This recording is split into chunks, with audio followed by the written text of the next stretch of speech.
MyFantasySportsTalk.com. Last week on My Fantasy Podcast. I don't agree with this. Until the Grapefruit League is over, I don't agree with this. So, a lot of what I do fantasy baseball wise depends on what happens in the Grapefruit League. So, yeah, it does. yeah, that's terrible strategy. yeah. I thought that was the strategy. No, that's not. It's not. Yeah, why didn't you tell me that last week, Dan? Like, that's for sure going to happen. He's such a cancer in the locker room, dude. He's going to be dealt tomorrow. But you didn't. You tried to sway me with your propaganda, and I bought in a little bit. It happens. It happens. I'm a propaganda slinger. Dan, Trae Young, what is going on with your boy? What is going on with your boy? You're just ignoring me altogether on the NCAA basketball chat channel. I honestly haven't watched any Oklahoma games in a while, so I don't really know. I'm sending you the results every single time. Well, no, you're just saying his name now, so I don't know what that means. So I don't know how to respond to just Trae Young. I mean, there was a highlight package I saw of him that was cut to the Beatles' Eleanor Rigby. Say that's not highlight music. That's just a turnoff right there. You know, that's like someone putting milk in your tea without telling you. You know, that's just a turnoff. That's just not sexy.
What up, podcast peeps? How you doing? Glad you're back. I gotta admit this week, folks, I'm just overwhelmed. Too much going on. You got March Madness, trying to analyze 68 teams in the tournament. Dan's doing a great job of helping me out there. We've got NFL news breaking just left and right as we speak. You got the MLB preseason getting underway with grapefruit and cactus leagues, which I never miss. I'll tell you that much. So a whole lot to cover on today's episode of My Fantasy Podcast from MyFantasySportsTalk.com. Glad you're back for another one. Glad for all you guys that submitted questions to us and following the site all week. In case you didn't know, we got every single matchup of the first round broken down for you on MyFantasySportsTalk.com. Thanks to my co-host, I am Brandon Reed, and he is Dan Shaw. Great work this week, Dan. You actually had to put your draft profiles on hold for a minute to get all these, 34 first-round basketball previews out? Yeah, man, there's nothing like tournament time. So NFL film watching will have to wait a week or so, but I love this time. I call Selection Sunday Christmas Eve and Thursday, which probably by the time this podcast comes out, it will be Christmas Day. So this is my time. I don't know if I've told you this, Brandon, but every March Madness, the Thursday, Friday, those first round games, I have taken off of either work or school since the first grade. Say what? Since the first grade. Since the first grade, I have faked sick. And I actually told my mother this last year, and it sent her for a whirlwind when she found out that I was sick the same Thursday and Friday in March. And she had no idea for a good 12, 13 years. So it's worked out well for me, and this is my favorite time of year. I love the Thursday, Friday of March Madness. I will take over any sporting event, whether it be football, baseball, basketball, any of them. This is my time. I agree, and that's why NCAA basketball has done it. They've hit a home run, and I think football could learn so much from the way basketball does it. Not as a grand a scale, of course, not 68 teams, but it's the excitement of a tournament, right, Dan? It's just a random matchup, and you win or go home. It's the thing of battling it out and finding out who is champion, because as we've seen in basketball, you really don't know. You have favorites, but look at your Butlers of the past, your VCUs, your George Washingtons, teams like that. You never know. Florida Gulf Coast, you never can know, or you never know. And that just doesn't happen in football. It's not possible to happen in college football. And I think that takes some of the excitement up. For me personally, it's a huge part of it. That's why I don't follow college football like I do college basketball, or really NFL or any other sport, just because of the excitement of that. But I can't believe your mom didn't catch on to that. Second grade, third grade, fourth grade. I mean, she never caught on to that. Hey, he's always. Did you fake springtime allergies or what? I don't. It was different each year. I like to play it up a little bit, but I don't end up in the doctor's office with something serious. Right. I might have been sick actually once or twice through that time, but my mother was so hard working and being such a good mom that she didn't keep track every March. Oh, this kid's gonna get sick again. So I did well to play it off. Thermometer on the light bulb. That worked well for me growing up. But yeah, it's just the time. It's just the time of year. The upsets. That's something I love. And just your bracket, and me doing these games, predicting every game this year, I'm putting a little bit of my reputation on the line. Obviously, I don't think I'm going to get everyone right, but I don't know if you saw today, one of the upsets that I picked, Montana over Michigan. Did you see that? Yeah. What about it? Did you like that? I was just asking. It's a possibility. It's that 14-3, they're out there. So what I did is I broke down what happened last year, the seedings that actually made it to the Sweet 16. There was 2 7s. There was an 11. You never really know. It's that I think 5-12 is pretty prominent. 6-11 is always a possibility. But you got to watch those 5-12s. And the first time I filled out my bracket, and, disclaimer here, we're going to go through this and walk through this and give our predictions, but I have until Thursday. We're recording the podcast on Tuesday to get it out to you by Thursday morning. So we look like geniuses with some of these picks. So you listen to the podcast and you see it on TV happening. You're like, those guys really know what they're doing. But full disclaimer here, I have the right to change my mind in May before Thursday morning. But at first glance, I don't remember if it's the 6-11. Let me take a look here real quick. I'll be able to tell you. But I had the higher seed in every single bracket. Yeah, it was 11.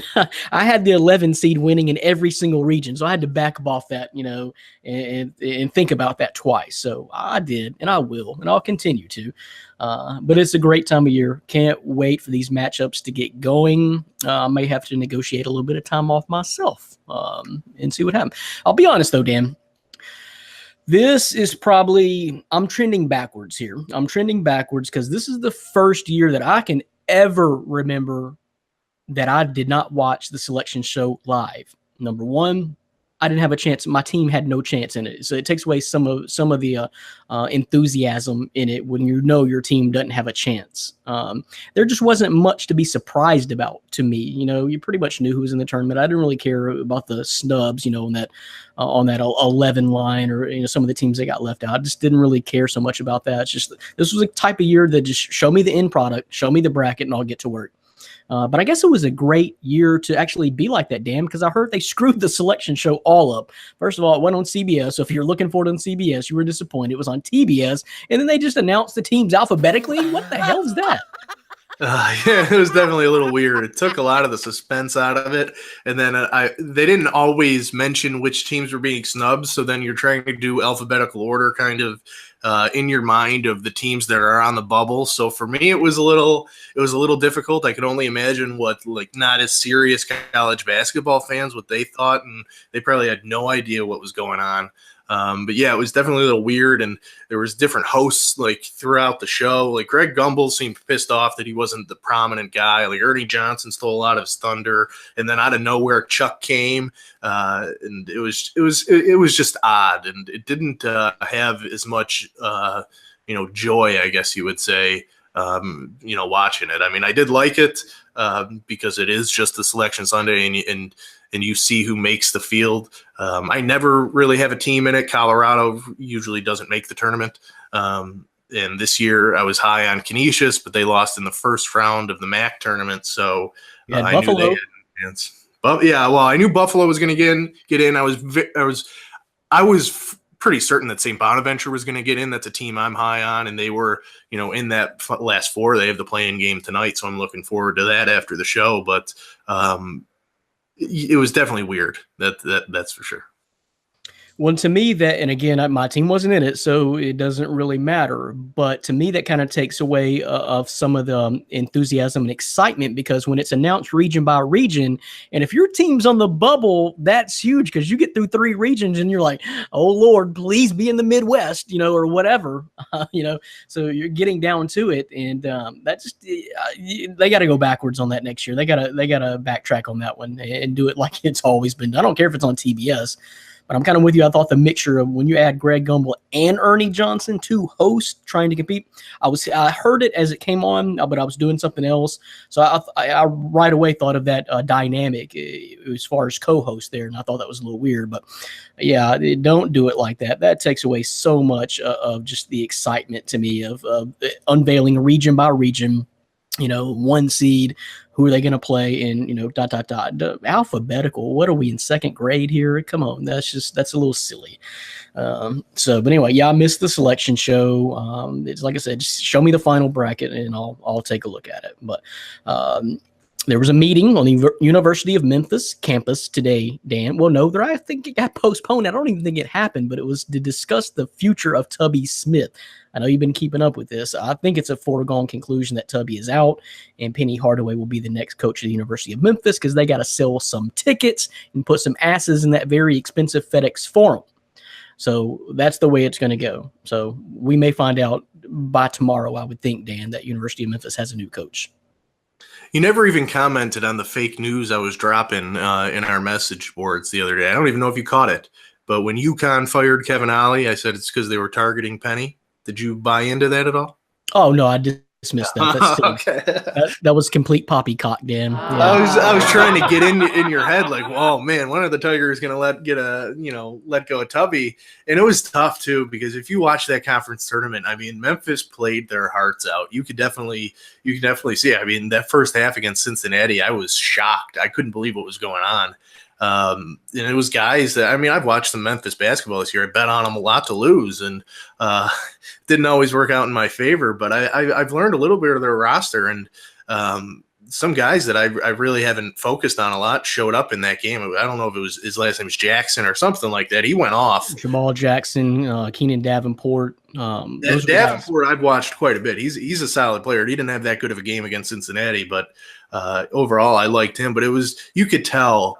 And you had alluded to it that, they were definitely playing for Tubby, and Tubby doesn't have an issue coaching in the game.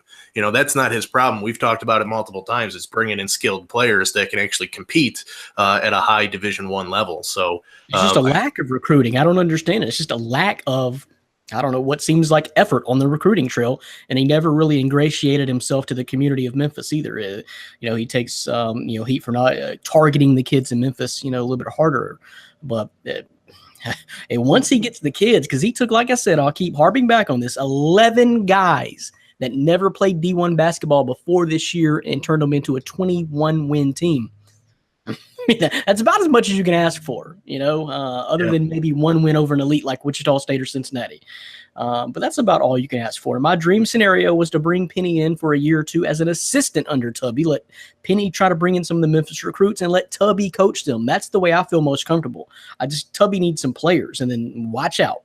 But for whatever reason, those 2 sides are not going to meet like that. It's not in the cards from what I can tell and what I've been told. So it looks like Penny's going to take over pretty soon. And we'll see if he can draw some of those Memphis guys in. But no, I saw that, and if it's Penny or bust, Dan. And honestly, I think there may be several other coaches out there that are better coaches, but they're not going to probably bring in the Memphis players like the community in the city wants. But you got Tom Crean out there. I think Tom Crean's a hell of a coach that should be right back in coaching. Andy Kennedy should be right back in coaching. He'll get another solid gig. And then Kevin Ollie, who has a national championship. I'd prefer Penny over Kevin Ollie, but I'm telling you, Tom Crean or Andy Kennedy, those are solid coaches. And I love Penny, man. I hope for the best, but this better go right, because if it goes south, it could really set the program back quite a bit. And then what do you do to fire Penny Hardaway, your most famous alum of all time? So we'll just hope for the best. But there's your Memphis Tiger basketball talk. I know Nick Pertins was listening and keeping up on top of all this. But that's what I'm saying. So much going on, man. So much going on. Tournament time, non-tournament news here locally for me. NFL free agency, Titans are making moves. So this is what the show is going to look like today. We're going to go through the tournament. It's tournament time. We got those snubs, number 1 seeds, and surprises. Talk about that and see how we feel about that. See if everything fell into place like we thought it should. NFL moves, going to break down some of the more prominent NFL moves, which, man, it was busy today. It's been busy the last couple of days, but seems like just every 10 minutes now something is shaking loose. So we'll talk about that, the NFL moves. And we're going to go back into the NCAA tournament. We're going to rank the regions from toughest to easiest, I guess, and break down those regions, talk about the regions one by one before we give our Sweet 16 predictions and also the players to watch. We think in the tournament every year there's players that stick out. Every single year there's players that make a name for themselves in the NCAA tournament. So who are going to be some of those players this year? And, of course, we got mailbag questions, Dan. We didn't forget our peeps at home. We got mailbag questions to answer, a big variety, a lot of good NFL questions. Foodie's back. Foodie question. It is. It's a very good one. This is an all-day event, though. This isn't a dinner or a lunch. This is an all-day preparation. He gave us a menu. Yep. Yeah, so, I mean, first of all, you got to have the day off to do what he's doing, talking about drinking some wine spritzers at 11 in the morning. But anyway, we'll get into that. So a whole lot to get into. Just me and Dan today. I don't know. Orlando might pop in. We'll see. I don't think he had a prior commitment, but heavy college basketball today in NFL news on My Fantasy Podcast from myfantasysportstalk.com. Again, thanks for joining us and listening and watching through all the avenues you do every single week. We appreciate it. So first of all, let's just jump right into that tournament, Dan. Was there a snub? Okay, so you've seen the kind of the backlash a little bit. Oklahoma getting in over Oklahoma State. I know you don't have a big problem with that one. Was it Arizona State over USC? Those are two of the more prominent ones I've heard, but just some of the other names when looking at the rankings, Notre Dame may have had an argument. Louisville, St. Mary's may have really had an argument coming out of a weak conference, but they had everything lined up there. Penn State, it was Penn State that beat Michigan 3 times? I believe so, yeah. 3 times in one season. So they had a resume. Louisville, Middle Tennessee. So those are just some of the more prominent names that may have had a gripe for snubs. So did you see anything egregious this year with the snubs? No, I think I saw something different just with the committee. In prior years, I felt like the committee looked higher on teams that were coming into the tournament hot instead of cold. So Arizona State, Oklahoma, they were coming in really cold. They lost, 10 out of 14, even more for Oklahoma, I think.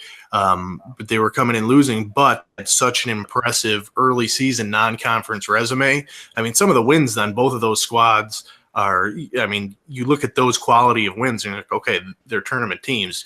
I don't think the committee looked at much this year as hot teams coming into the tournament, because those teams are cold, but they have the talent and ability to beat those teams. So I wasn't too, freaked out that those two teams were in. I was a little bit more surprised with Syracuse than anything else. And Dylan Davis Torado, one of our writers, is from the Syracuse area. He's a Syracuse fan, and he was surprised they got in. He thought it was blasphemous that they did. So I was a little surprised by them. The team that I thought would have made it over all of them was USC. I mean, they had some quality wins, made it to the Pac-12 conference tournament championship, and lost in overtime to Arizona. So I was a little surprised with USC, but overall, I don't think this year was crazy as some prior years where I thought there were definite snubs. Well, the one that I thought should have been a no-brainer is when Oklahoma State beat Oklahoma in the opening round of the Big 12 tournament. I mean, that is it. That is it. That's an elimination game right there. Non-conference schedule. That's what I mean. The criteria changes here. They put it all into quadrants. Like you have a quadrant 1 win, quadrant 4 win, and Oklahoma had like 4 or 5 quadrant 1 wins, where Oklahoma State, I don't believe, had 1. So I don't know. You could definitely say that head-to-head, Oklahoma State should get in. But if you're basing it off a quadrant system, and I think it's kind of an imperfect system anyways, you just have a bunch of ADs sitting in a room. So it's tough, but I don't think it's too egregious. You want the best players in there. I mean, Trae Young's better than Steph Curry, so you want him in the tournament. Well, Oklahoma, according to KenPom, had the second toughest strength of schedule, so that has a little something to do with it. But as far as their overall ranking, they were not very far, according to KenPom, which is the main site that I use as opposed to your traditional RPI. But Oklahoma was ranked 47, and Oklahoma State was ranked 56 with the 21st toughest schedule. But still, to me, you're not talking about a very wide gap, though. You're still talking about one of the last couple of teams in. So I don't know. I always go back to who is playing hottest at the end of the season, because that's who I want to see in the tournament. And it doesn't always work out that way, because we argued this 2 years ago when that aforementioned Syracuse team did get in as a 10 seed and made it all the way to the Final Four. And we were like, no, they don't deserve in. But once they got in, they were going to make noise, and they could do it again this year. Not the most experienced or talented team that Bahami's ever had, but they play, the 2-3 zone. They always got a chance. But I would hate to have to explain myself from Oklahoma getting in over Oklahoma State when Oklahoma State just put Oklahoma out of the conference tournament. And I do weigh heavily. Me personally, I weigh heavily on what's going on towards the end of the season. And Oklahoma lost 11 of their last 15 games, and Trae Young was shooting like 30%. That's not a team that I care anything about seeing. But I'll tell you what, Dan, it was all because of star power. I guarantee you the committee looks at things like that. Oh, yeah. And they had that star, and his name is Trae Young. Regardless if it's shooting 30% or not, he led the nation in scoring and assists. So very impressive. But losing 11 in your last 15, that's not a tournament team to me. But star power. I hear you. Trae Young, better than Steph Curry. I like it. That's all I got. That's all you got. Yeah. So for those listening, it's an ongoing thing with me and Brandon and our Trae Young love. So I've given up. I mean, I thought I won this argument a month and a half ago. Nope, still going on. You got to wait till Trae Young's in the NBA and then watch him take off. He's got good ankles. Answer me this, Dan. Did you release your Oklahoma Rhode Island preview yet? Oh, yes, I did.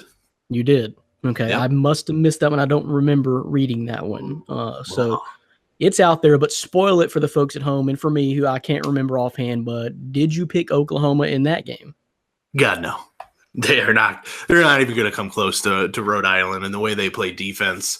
I don't think I think I actually had Oklahoma losing by double digits. I'm not positive on the score. I will check it because I have it up I have it up right here.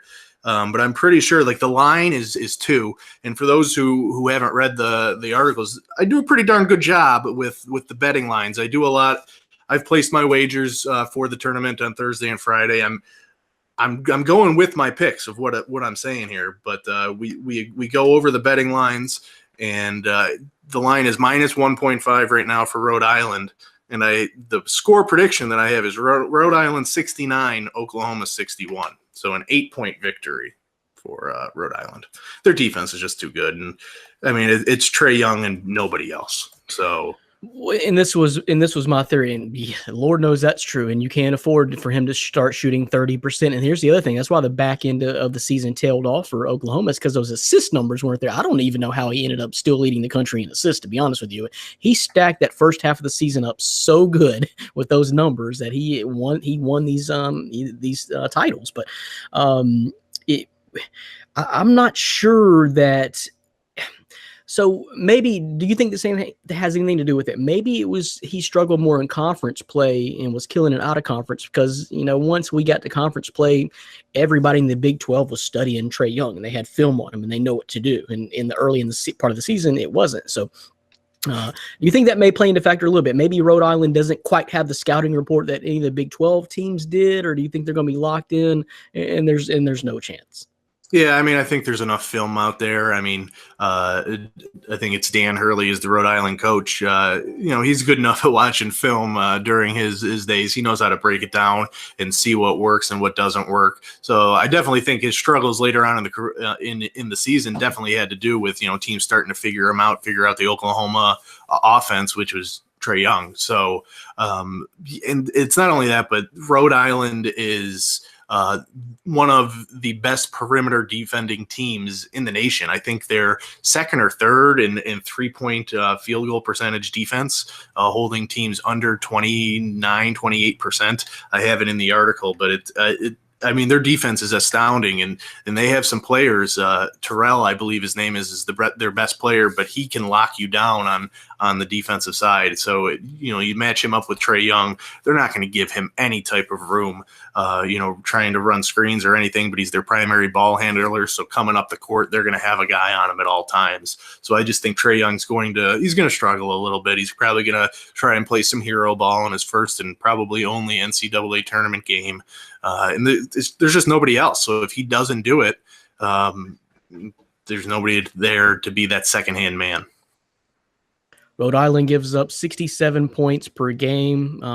They do not turn the ball over, and they're top 10 in forcing turnovers. And that, to me, does not spell great news for Trae Young, who I can totally see maybe tries a little bit too hard. And if he puts up another one of those, like he's been shooting, like 7 for 22 type of games, it's that, yeah, you're right. It's early exit for Trae Young and crew. So I don't know.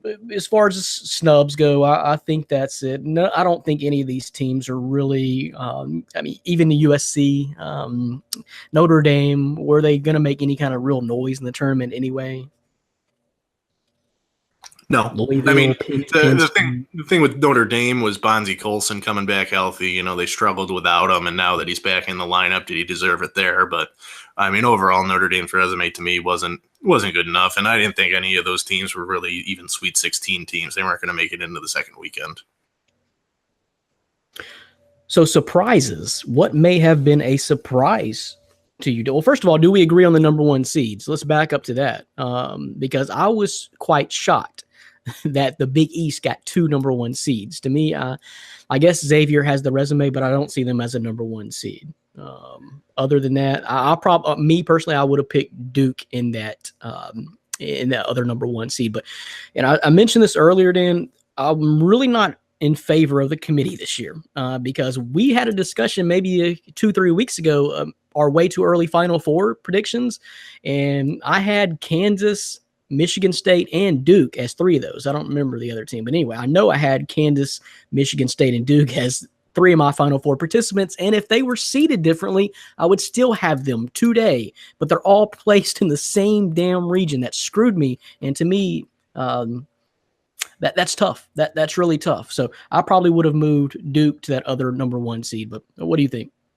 Yeah, I was okay with it. I mean, Xavier has some solid non-conference wins and in-conference wins, beating Villanova. So I wasn't too upset with it. I thought overall, the top seeds were pretty solid.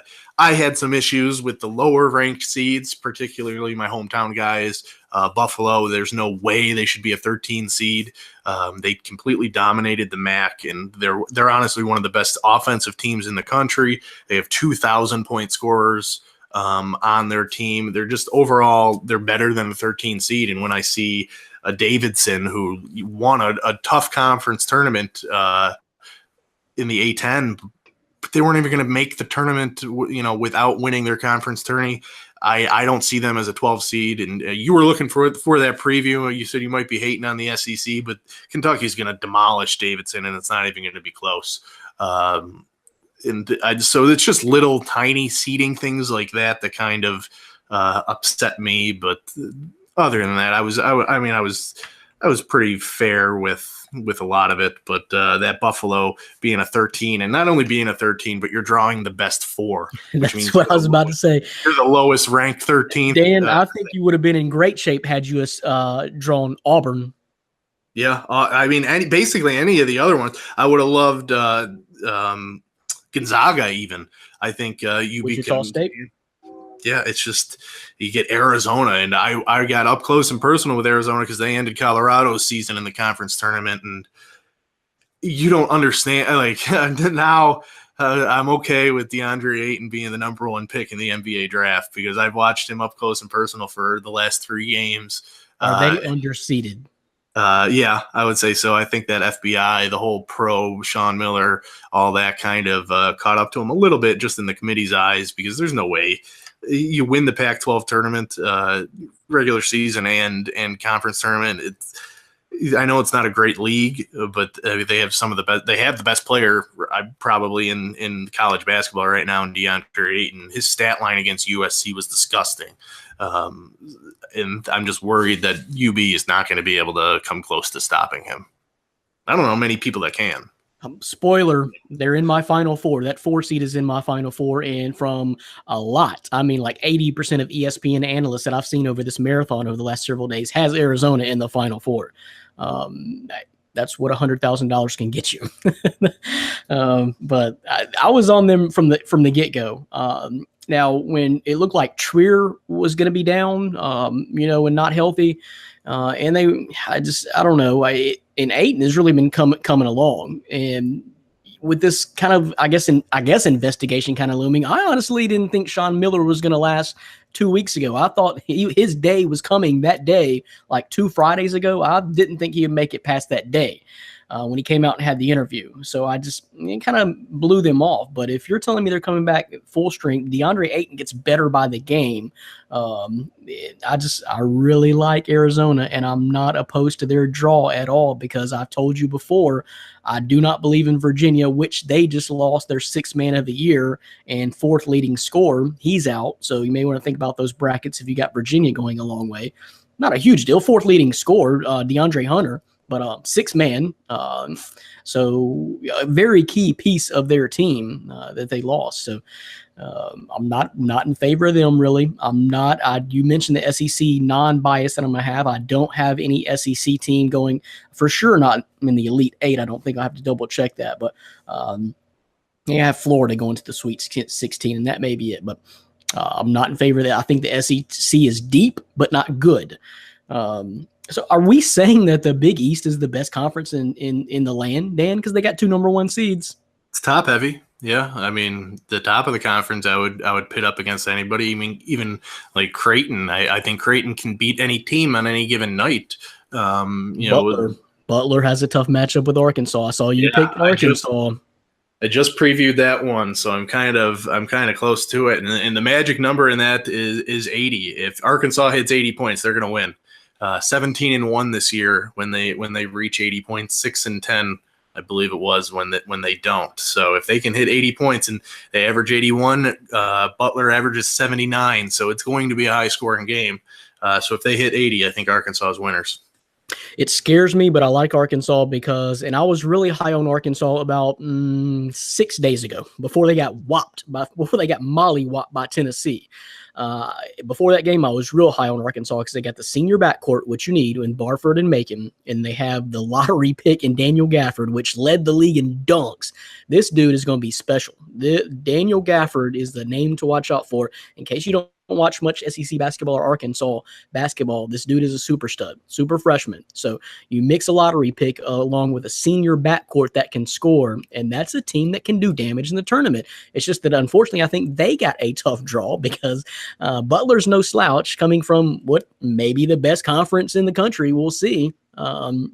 And then if they do happen to get by that, they got Isaac Haas and your guys from Purdue waiting on them. So that would be a tough matchup for Arkansas. But we'll break down the regions a little bit further. But a surprise, as far as surprises, anything else that's kind of shocked you or, just you thought his team was seated too high or too low?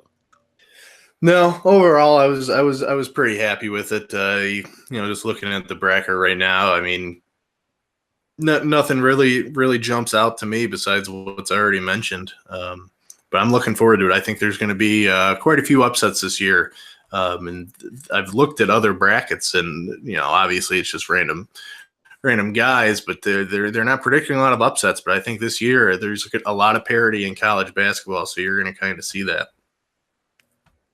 Yep, it's going to be entertaining kicking off really tonight, Tuesday night. So you're really high on them, huh? Yeah. You having Florida beating, I think Florida is going to lose to whichever team wins tonight, to be honest with you. But yeah, I'm very high on St. Bonaventure, the best backcourt, I think, in the nation. Two seniors, Jalen Adams, Matt Mobley, you combine them together, they average over 50 points a game.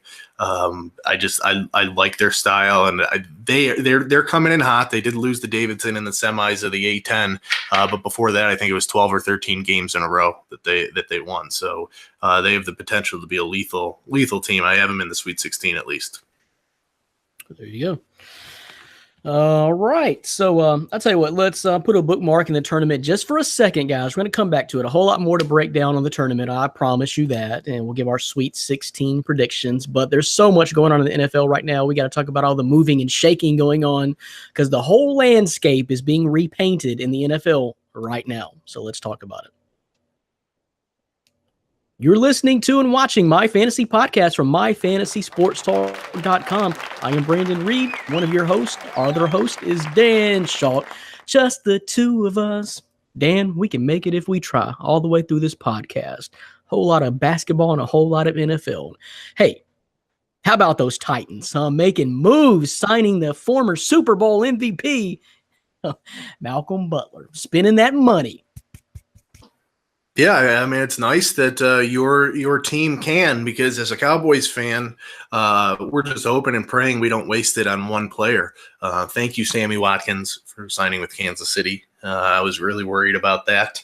But yeah, good for the Titans. Playoff team. And if they can add to that and Marcus Mariota can actually throw more touchdowns than interceptions, I think you have a legit chance, even with a bonehead linebacker at head coach. I like the move. It's big news. I think it's really going to help. And look at this, Dan. I got friends texting me about it right now. Did you see the Malcolm Butler sign with the Titans? And we're right there. So it's big news. But they were going to have to do something because with $50 million in cap space, you need to go out there and spend that money. So I was hoping they were going to be pretty active early in the free agency period, and it looks like they are. So let's backtrack. I don't really even know where to begin here. We're going to have to go back several days, Dan, but one of the first dominoes that dropped was the news that the Broncos were going to get their guy, and that really kind of the dominoes really started to drop with that. Keenum going to the Broncos, good move for both sides. If you're Case Keenum, it's a good move. If you're Denver, I think you're getting a glorified Trevor Siemian. I was pretty low on Keenum throughout the year. I think he had a great season, but do I think he's going to replicate that type of year? No, not at all. So I think you're getting a little bit better Trevor Siemian. So maybe that can get you into the playoffs. But I would have liked Denver to go after. I mean, I'm not even high on Kirk Cousins, but even Kirk Cousins, or just draft a guy. I think with this, you're not going to draft a guy now. And I would look at them possibly trading back with the Bills in the draft, where the Bills get the 5 pick and Denver gets the 12 and some other compensation. But I didn't get that one too much. I thought that was kind of the head scratcher that let those dominoes fall. You are a Case Keenum hater, Dan.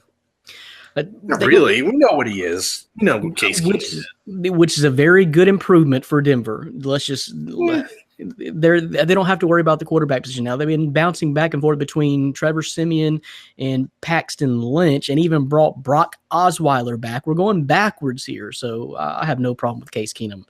What was his payday, or has that even been announced? I think it was like 2 years, 30 million, 35 million, something like that. That's not too bad.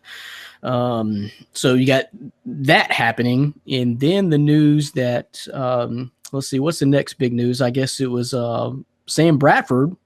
Where was he going? To the Cardinals. Cardinals, yeah. And I don't know if this has really been solidified or confirmed yet, but it's Kirk Cousins going to be going to Minnesota. Is Minnesota the Jets maybe?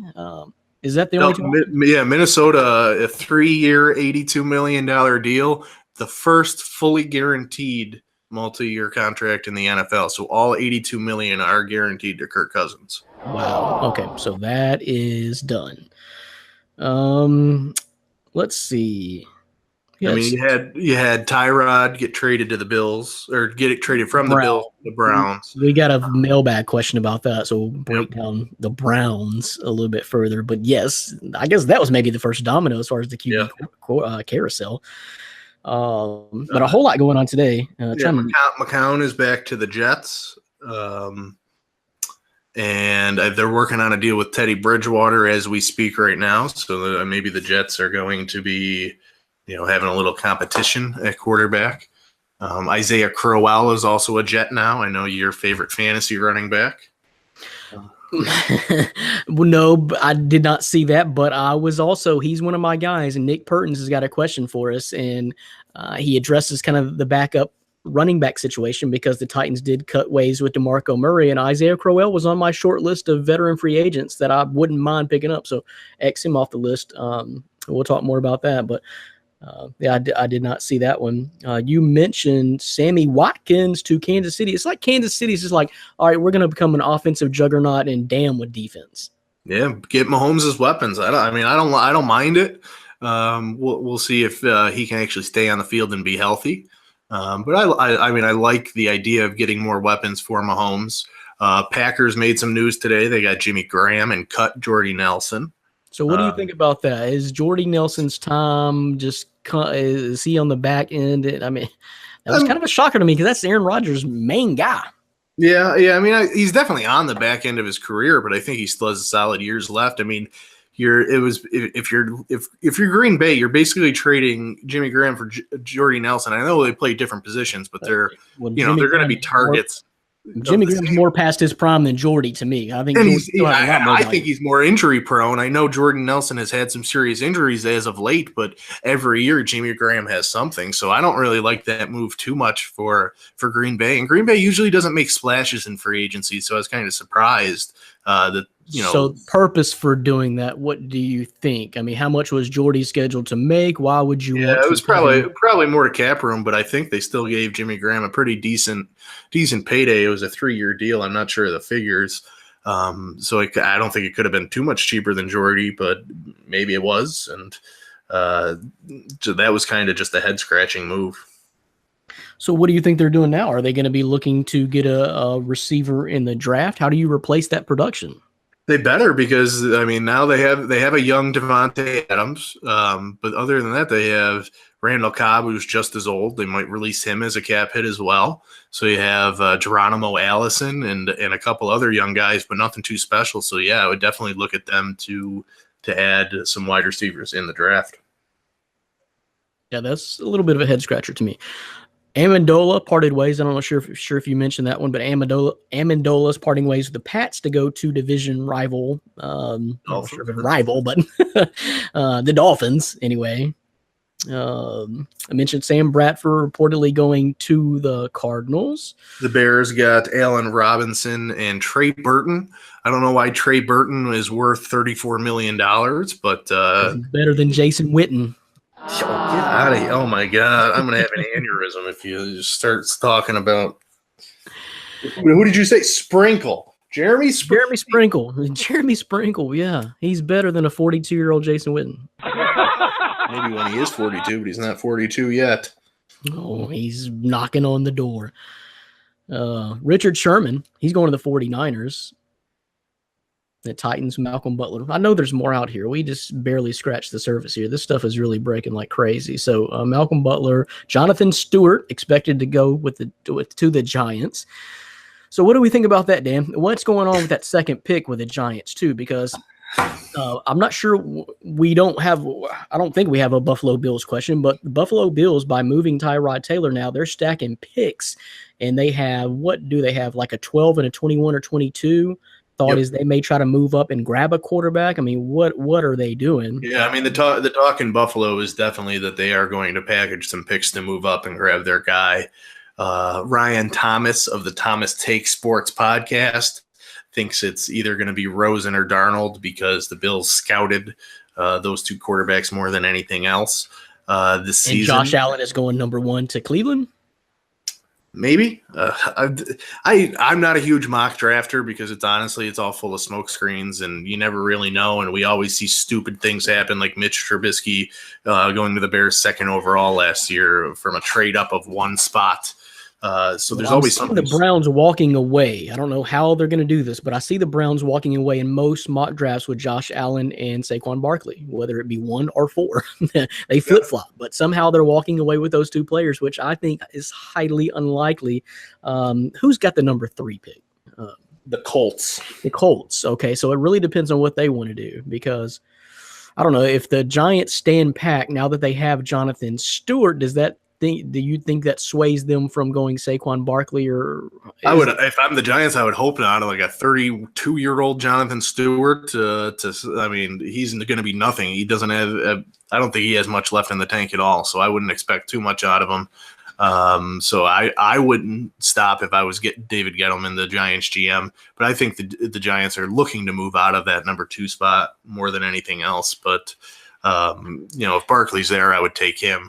A lot of Giants fans want a quarterback. I don't see that happening. No, I see no need to focus on that at all right now. No need, because Eli has at least 3 more good years in my opinion, and I think that's the opinion of Gettleman as well and Shermer. Yeah, it should be. It's just Giants fans don't always agree like that. So yeah, I think it'll be interesting to kind of see how the dominoes fall on draft night. Because it's honestly right now it's just smoke screens and just talk. There's no confirmed anything.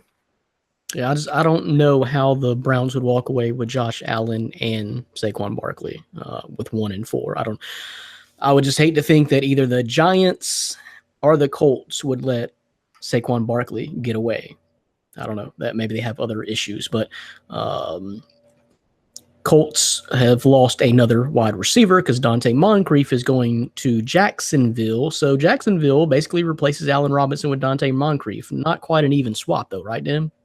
No, but they were they were able to sign Marquise Lee. They had Dede Westbrook, who missed a lot of last year. Alan Hearns is still there. Keelan Cole is still there as well. Who was a rookie last year, kind of came onto the scene. And they spent a good chunk of change on offensive guard Andrew Norville from Carolina, who the Giants were expected to sign, but the Jaguars tossed a pretty penny at him, so you're shoring up the offensive line a little bit more. So I like the moves that the Jags are making. Haloti Ngata is going to the Eagles. The Eagles are just stacking their team. Yeah, but they're stacking them with old players. Ngata's past his prime. Michael Bennett's past his prime. I'm not impressed with what the Eagles are doing. You can say, oh, he's a Cowboys fan, he's doing that, but you're stacking your team with older veteran players, but they're all not in their primes anymore. But that's New England's formula. It works for New England year after year. Bill Belichick and Nick Foles and Carson Wentz are not the ageless Tom Brady. True, but they're also Philadelphia. That is not navigating the AFC, which is much tougher in my opinion. So we'll see. I love what the Eagles are doing. I think they're prohibitive favorites right now. If I had to name one team, unless somebody really starts doing some stuff, New Orleans did what they had to do, re-signing Drew Brees. Is Danny Woodhead going to play again? Yeah, he'll probably go to the Patriots. There you go. Yeah, exactly. Now, this is one of the – and men, your bill – or not your bill, sorry, Dan. Yeah, don't do that. Ugh, makes me ill. The Bills are doing work, and I do like what they're doing. But Star Lotulelei, how do you pronounce that? Lotulelei? I pronounce it terrible. This was a terrible signing by the Bills. Ryan Thomas got on my case today. Let me tell you, it's a 5-year deal. Money isn't known yet, but Star Lotulelei is the most overrated defensive tackle in the NFL. He was still one of the top 3 or 4 most coveted defensive tackles in free agency. Well, it's good on the Bills for signing that, because if you look at his numbers have gone down every year he's entered the league. The last 3 seasons, he's ranked in the bottom 15 of all defensive tackles per Pro Football Focus. So analytically, he's garbage. 6 times in 2017, he was the lowest rated defensive lineman per Pro Football Focus. He just doesn't do anything. You think he's a run stuffer. He was one of the worst defensive tackles against the run this season. So I'm not impressed with that signing, and I can only imagine what they tossed at him dollar-wise, because you're not giving him a 5-year deal if it's not a pretty penny. So once that contract comes out, I'm going to be even more bashing it, and I'm probably going to write an article and bash it because I hate that move. I like their other moves. They're getting Tyrod, Cordy Glenn. Corey Glenn. I love those moves. Love them. But this Star Lotulelei signing was absolutely atrocious. No, they're getting better, Dan. They're spending their money. They still don't have a quarterback. That is key. That is key. But So they're show me what positioning you're going to get themselves. at 5. They're probably going to trade up for Josh Rosen, who I have bust written all over. So that would be very Bills-like. You like that? You fired me up saying the Bills were my team. Hey, I like what they're doing so far. They're doing something. That's true. Your guy Orlando Scandrick is gone. Yeah. Well, he asked to be released. Was he actually released? Oh, I don't know. I mean, he requested his release, so I'm not going to keep a player who doesn't want to be here. That don't mean anything. Jerry doesn't have to give that. Although we have better corners on the team. Scandrick's past his prime too, and he's always injured. So I'm okay with it if it happens. Getting kind of in the weeds here. Richard Sherman, does he make any difference now with the 49ers for that team? In the locker room, I think he can make a locker room presence. They've got a lot of young guys on that defense, so make an impact that way. He's a solid number 2 guy. I mean, I wouldn't have him as my best corner on the team. His skills are definitely going on a downside of his career, but I'm not too upset with it. You steal away a guy from a division rival, so if anything, it adds fuel to the fire when you play him. Torrey Smith goes to the Panthers. I'm just kind of skimming now. This is we're really kind of getting into the weeds now. But anyway, the Rams got another one, Aqib Talib, which you came out and said he's old. That's what your common response. He's old. But damn, dude, the Rams. I do not want to play them. They're putting targets everywhere out there on the opposing side of the field for a quarterback. I feel sorry for any NFC West quarterback that's playing the Rams this year. Yeah, Aqib Talib is the cornerback version of Star Lotulelei. So okay. That's all I'm going to say there. I already put out the analytics on how bad he was and how his skills have gone down. Did you know he's top 5 in missed tackles, though? Can't wrap up. Oh, well, he'll do a little bit better job with the stacked defense in Los Angeles. Change of scenery. So change of scenery makes you wrap up? It's something that the high altitude in Denver, it's hard, you get tired, you get winded. So yeah. He's holding too many Glocks and his arms are getting tired. So maybe in LA that won't happen. I love the smell of gun smoke in the morning. But yeah. Okay. So anything else as far as free agency? Maybe I should check my phone because this is where things are breaking down. But anything else? Yeah, I think we caught most of it. Just some other stuff. But Tremaine Johnson went to the Jets, $15 million a year right before we went on air. So that was a pretty big expense. The Raiders signed Derek Carrier, tight end. You ever heard of him? Probably not, because he's terrible. He's old. Terrible. Yeah, but I think you got most of it. Adrian Peterson's about to be cut. Another guy who is terrible. He's old. So is hey, Titans could bring back CJ2K. Okay. Good. That would be bad, but okay. He's got nothing left. I got answers for Nick Pertins as far as what the Titans should do a little bit later. So we got mailbag questions to get into. All right. So that's just breaking. There'll be a lot more to talk about next week. The basketball will slow down just a little bit as we go from 68 teams to 16. So we'll have a little less college basketball to talk about. But as for now, we do. So we're going to go back to college basketball and break down these regions and give our Sweet 16 predictions next. You are listening to and watching My Fantasy Podcast from MyFantasySportsTalk.com. Thanks so much. We appreciate it. Myself, Brandon Reed, and Dan Schalk, my co-host for the podcast. Just the two of us, man. We're going to walk all the way through this. So ranking the regions, Dan, do you want to take a stab at that? I think you already know how I feel about the toughest region, and that's going to go to the Midwest with Kansas, Duke, and Michigan State, who I would have all had in the Final Four had they been separated in any way, any formula at all. I would have had them all in the Final Four. So you agree there, Midwest, yes. Hardest region for sure? Yes, I do agree. So what's going to be interesting here, okay, let me even propose it this way to you. This has been kind of the consensus of the bracket pickers and predictions and everything I've seen. So right now is that really from the announcement of the tournament brackets that the East was the easiest and Villanova has the easiest path to the Final Four. Do you agree with that? No, I actually have the East as my second toughest region out of all of them. I love Purdue, sleeper. They're in my Final Four. Even though I've said in our way too early Final Four, I would have the 3 seed Texas Tech in the Final Four. I think they're one of the best 3 seeds, if not the best 3 seed in the tournament. I'm high on West Virginia.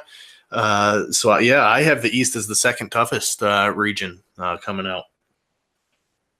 Okay. Well, I do have it as the easiest. So my second hardest region would be the South with it's tough. Virginia, Cincinnati, Tennessee, and then the team who I think is eventually going to win the region, Arizona. So you got a lot of tough teams there to fight through. Kentucky is in that region. So I think that's pretty tough. Just basically because I got the 4 seed as I think the one going through the region. So that is why I see it that way. So my third toughest would be the West, of course. So there's several teams in here that I don't really care for. I'm not buying Xavier as a 1 seed. I know that Big East the Big East was a very tough conference, but I don't know. They kind of came out of nowhere and took a 1 seed for me, personally. I don't know, man. North Carolina is not the same team. I think North Carolina, let me back up and take a look at this, but I'm going to make a proclamation right now. I don't know. It's close. But North Carolina and Cincinnati are pretty close together as far as being the worst 2 seeds to me, in my opinion. This is not close to the North Carolina team of the last 2 years. Not even close. I'm just not big on the SEC. You got Missouri in there. You got Texas A&M in there. So I don't know. But anyway, so that's the way I rank it. Midwest, toughest, then the South and the West, and then the East where Villanova is. So 1 through 4, Dan, what do you think? We already went through half of it. Yeah, I have Midwest, East, South, and then West as the weakest. I actually have, just in the West alone, I have Michigan losing in the first round, Gonzaga losing. I have Gonzaga winning a game, Ohio State losing. I don't see some of those seeds even advancing out of the first round, some of the higher seeds. So I think you're going to see some upsets coming in that region. I have them as the weakest. I'm with you. I don't think North Carolina is that strong. You never know. They are the defending champs. But there's just some teams I'm not high. I'm high on Cincinnati. I actually have them in my Final Four right now. So I like that South region. The way I kind of compared it is I compared like 1 seeds, Virginia versus Villanova in the East. Who's better? I think Villanova is. So I kind of compared it seeding to seeding in the different regions. And, we probably looked at it a little bit differently, but that's why I had the East so high, is because I think Purdue is the best number 2 seed. I'm high. I think Texas Tech is the best number 3 seed. So there's definitely you have different ways to look at it. But either way, it's I can't wait for Thursday. I can't wait just for the podcast to be over to watch St. Bonaventure, take on UCLA. So I'm pumped up right now, Newbury, pumped up. Okay, well, great. Well, let's get through it then. Let's go through the regions. So let's kind of start with the hardest one. We're gonna go through them to at least give our Sweet 16 predictions. So let's go ahead and start with that Midwest. You go ahead, Dan. Take it off. Let me start with something real quick. I'm not actually going to do this, but if I were, Penn is the first 16 seed that I think can beat a 1. Kansas is tough, but this Penn team is not a 16 seed. I've watched them play. Joe Lenardi said. It's insane. I can't believe they're a 16. They are a fantastic team. That game, the line is over in double digits. Lay the points with Penn because that's going to be a single-digit ball game throughout, and I would not be floored if Pennsylvania beats Kansas in the first round. I'm not going to pick it because I don't have those kind of kahunas. But don't be surprised if that game is close throughout. So I have Kansas, Seton Hall, NC State. I brought that prediction out. I have Seton Hall, I believe, winning that game. Just overall 1 through 4. They have 4 great starters, from Angel Delgado down low to some other guys, all averaging around 15 points a game. So they're deep. I like Seton Hall. New Mexico State's going to beat Clemson without Dante Gratham. They're just not the same team. So I like New Mexico State to pull the upset in there. Auburn, I do have beating Charleston. Charleston's a weak 13 seed, but yet they were ranked ahead Buffalo. Doesn't make sense to me. So I have Auburn winning. I have TCU losing to Arizona State when they beat Syracuse Wednesday night. Arizona State can hit it from deep. They have lethal scorers all over. So I have Arizona State winning. Michigan State's going to take care of Bucknell. Rhode Island, as mentioned earlier, is going to handle Trae Young in Oklahoma. And I have Duke beating Iona. Okay, we're going to differ quite a bit here then. And you just mentioned I'm not predicting Penn to beat Kansas. I mean, I hear you, but I'm not predicting that. Seton Hall, I'm predicting Seton Hall to beat North Carolina State. You mentioned Angel Delgado. He's going to be one of my players to watch in this whole tournament, but not only him, Desi Rodriguez and Kadeem Carrington. I like Seton Hall a lot. And if they're potentially coming out of that toughest conference, I like them a lot. Let me just go ahead and spoil it. I got Seton Hall beating Kansas. You thought Penn stood a chance to beat Kansas. I got Seton Hall. It's Seton Hall's time. They've been knocked out of the first round the last 2 years to Arkansas and Gonzaga. It's Seton Hall's time. These guys are seniors. They're ready. I like Seton Hall a lot. They've been battle tested. I got them beating Kansas in the next round to get to the Sweet 16. Moving on down, I've got Clemson. I'll have to go back and research what you saw in New Mexico State to have them beating Clemson, a very good athletic team. You mentioned they did lose one of their best players. That's why I'm not picking Auburn, which Auburn did too, and you've seen the slump that Auburn has been in as of late when Alabama just mollywopped the number 1 seed in the SEC tournament, Auburn, because Auburn lost, I forgot his name, but they lost one of their best players in the last several weeks too. So I'm actually going to pick Charleston in that matchup.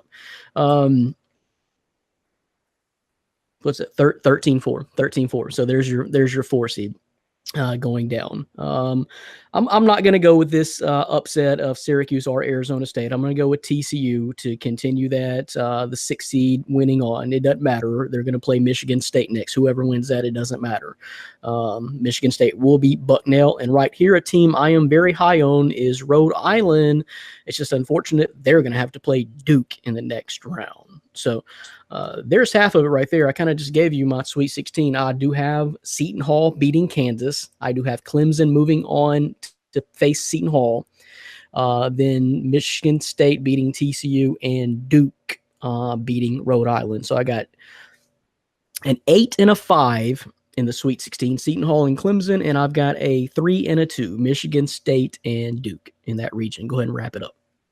Yeah, I have Kansas in the Sweet 16, New Mexico State in the Sweet 16, so that's a 1 and a 12. I have Arizona State. No, I'm just kidding. Michigan State in the Sweet 16, so that's a 3, and Duke, which is a 2 in the Sweet 16.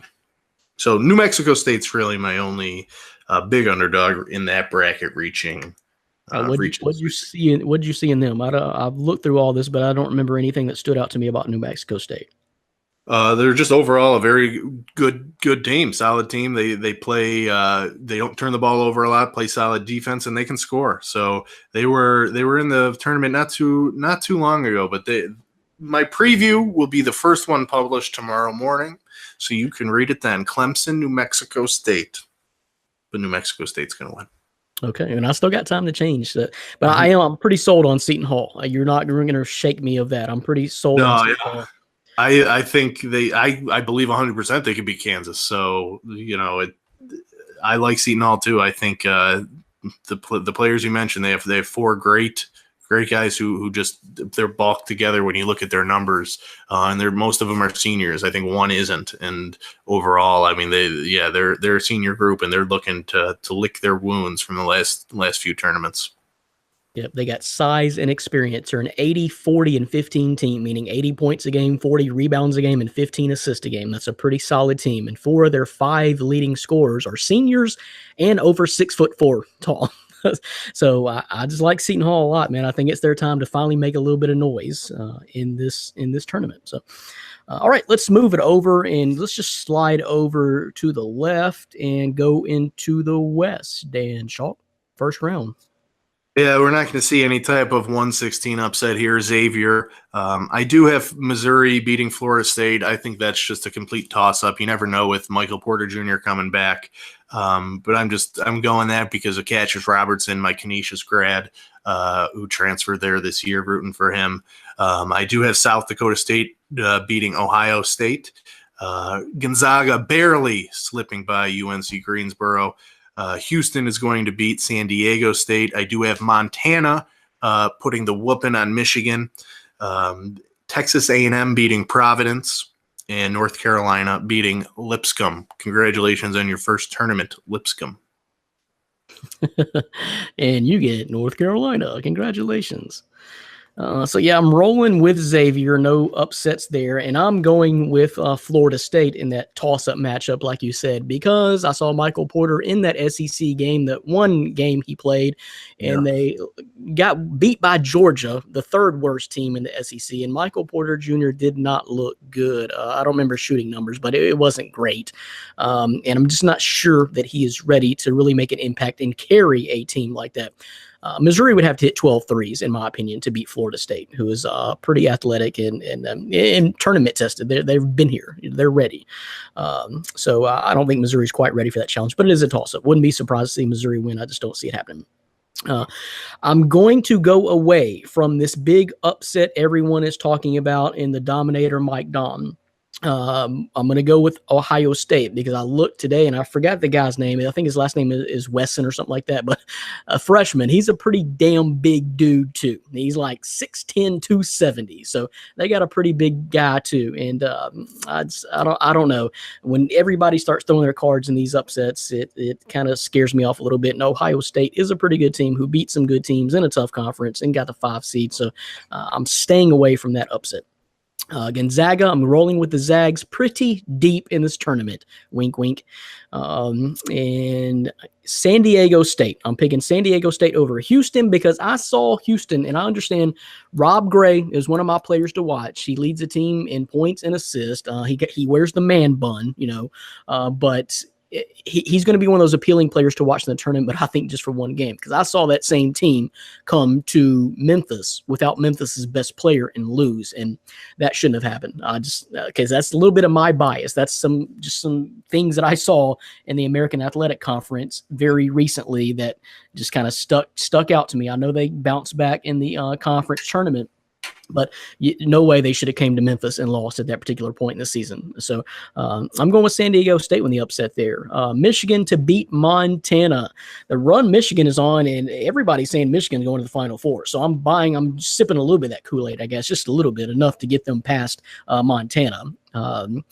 Then I am going with Providence here. I am just not – there's one of my SEC bias comes in, I guess, where I'm just not in favor of the SEC.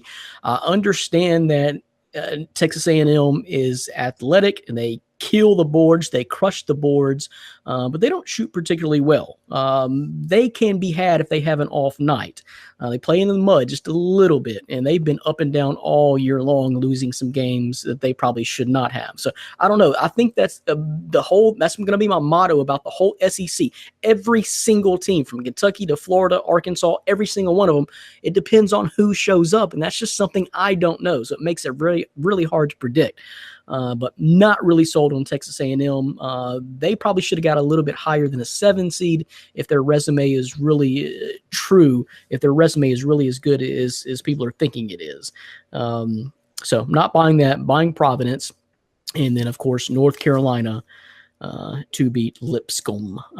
No problems there. So I wind back up at the top with a Xavier Florida State matchup. I'm going with Xavier. I'm going with Gonzaga over Ohio State. I like Gonzaga again, man. I like Gonzaga again. What they've done, they do everything well. They don't do anything bad. They have no bad losses. They got a senior from Memphis, Jonathan Williams, who's tournament tested and experienced. Josh Perkins, Killian Tilly, they're just back. And I think the runs they've made as of late, Mark Few is just turning a machine around. And I really like Gonzaga a lot over Ohio State. I'm rolling with Michigan here over San Diego State. So, and North Carolina over Providence. So my Sweet 16 out of that region looks like this: Xavier, Gonzaga, Michigan, and North Carolina. That's my Sweet 16 in the West, Dan. Yeah, I have Xavier moving on, South Dakota State moving on. The Dominator, this guy's going to be a first-round draft pick in the NBA draft. He's that good, so you're going to watch him absolutely dominate. I have Montana moving on to the Sweet 16, beating a Houston team. And then I have North Carolina advancing. So I have number 1, Xavier, number 12, South Dakota State, number 14, Montana, number 2, North Carolina. That's a crazy region, Dan. That's a crazy region. Okay, well, while we're at it, I've got some numbers here. So this is the Sweet 16 from last year. 3 number 1 seeds made it. 2 of the 2 seeds made it. 3 of the 3 seeds made it. All 4 seeds made it. And then there was 2 7 seeds. One of them happened to be South Carolina, who made it all the way to the Final Four. There was an 8 seed, and there was an 11 seed. So you'd be stretching it. What do you got? What do you got in there? A 12 and a 14? I do indeed. Okay. Well, let's move all the way back up to the top, and let's go through the South real quick. So no surprise here. I got Virginia winning. I'm going with Creighton over Kansas State. I got Kentucky. I'm not buying this Davidson hype. I think the future NBA players will find a way to get it together and clamp down on the outside on Davidson and not allow them to shoot like crazy. And Kentucky will move on. I've got Arizona beating Buffalo. Sorry about the draw, Dan. And I've got Loyola Chicago. Now, this is a very popular upset pick for a lot of folks. I've got them beating Miami. I'll tell you about them. They went to Florida and won by 6. So this is a team that can play for sure. They're 5th in the nation in points allowed, 16 assists per game, and 5 double-digit scorers. And they're loaded with seniors and juniors. So they're a very experienced team, and I think they got it what it takes. I got them making a little bit of run, a little bit of noise, and being the Cinderella this year. I've got Tennessee beating Wright State. I've got I'm actually picking a little bit of an upset here. I'm going with Tennessee and just the shock. Texas, I'm sorry, and just kind of the NBA factor of Mo Bamba. And I know they didn't really have a great Big 12 conference, but they're in the dance. And you never know when someone like Mo Bamba gets out on the floor. And I don't know, Nevada's had some injury issues, I think, and not really at full strength. So could be a little bit upset there. Texas over Nevada. And then, of course, I'm not picking Georgia State to beat Cincinnati. Cincinnati will move on. So first round out of the South, Dan. I have Virginia moving on. I'm with you. Creighton will win that ball game. Kentucky over Davidson. Now, in my predictions piece, I did pick Arizona, but I think in my bracket, I'm probably going to pick Buffalo. This Buffalo team is not to be taken lightly, and I think you're going to see I really don't think they're going to win, but I think they're going to keep it a single-digit ball game. So we'll leave that tough blank. to deal with 2 7-footers. Yeah, let's just leave that blank. Loyola Chicago, I'm with you. I'm on that train, especially with Bruce. I think it's Bruce Brown Jr. for the Hurricanes is out, left foot injury, and will not play this tournament. And that's a pretty big hit for the Hurricanes. I have Tennessee beating Wright State. I'm with you on Texas. I like Texas to beat Nevada. They've had a couple bad losses as of late, not as sharp as they were earlier in the year. And I have Cincinnati moving on, beating Georgia State. Okay, so our first round is exactly the same. Wow. All right. Continue on to your Sweet 16. I have Virginia beating Creighton. Buffalo or Arizona, moving on. Let's go ahead and say it. They know, Dan. They know. Yeah, so Arizona probably moving on. Loyola Chicago into the Sweet 16, and I have Cincinnati into the Sweet 16. Bam! No need for me to go any further. We completely agree that we got the same exact Sweet 16 there. So we've got a 1, a 4, 11, and a 2. Like it. That's very possible. That's very possible. I think that's a region. I think that's a region that could be had. Honestly, I think Loyola Chicago did draw a fairly good draw, and I'm not a believer in Tennessee. I know what they're capable of, but is that team going to show up? And you can't. I don't know. You just can't convince me that. I'm just kind of down on all those SEC teams because you never know what they'll. I mean, Kentucky just walked through it and won it again. You know, they've won 4 straight SEC tournament titles and 6 since Calipari's been there in 9 years. So I don't know. I don't really think there's any real stout team. But South Carolina surprised us last year as a 7 seed and made it all the way through. So you never know. So the East, I'll start this one out. Villanova. I've got Virginia Tech beating Alabama. I've got West Virginia beating Murray State. I've got Wichita State beating Marshall. I have got Florida surviving whatever your scenario is, St. Bonaventure, whatever, Dan. Partly because I think they got another one of those players to watch out for in the tournament. They got a couple of them, but Chris Chiozza out of Memphis, their point guard, super special player. If they can get it clicking with a guy from Arkansas, Kevon Allen, they got a pretty good thing going in Florida. And, of course, they're tournament tested. And I honestly think Florida could be the best team in the SEC if they play right. But anyway, so Florida moving on. And I'm picking the Stephen F. Austin upset, Dan. Now, you mentioned all the Texas Tech stuff. I read your article today and we're talking about their 5 starting seniors. But did you know 2 of their 3 leading scorers are not seniors? They're actually freshmen. Culver and Zaire Smith. And 3 guys they're only got 3 guys that score more than 7.5 points per game. And like I said, 2 of those guys are freshmen. So Stephen F. Austin just keeps ticking. They're one of those Cinderella type teams. And I think that they definitely can do it. They can do it. We'll see if it happens. And I'm not real high on Texas Tech.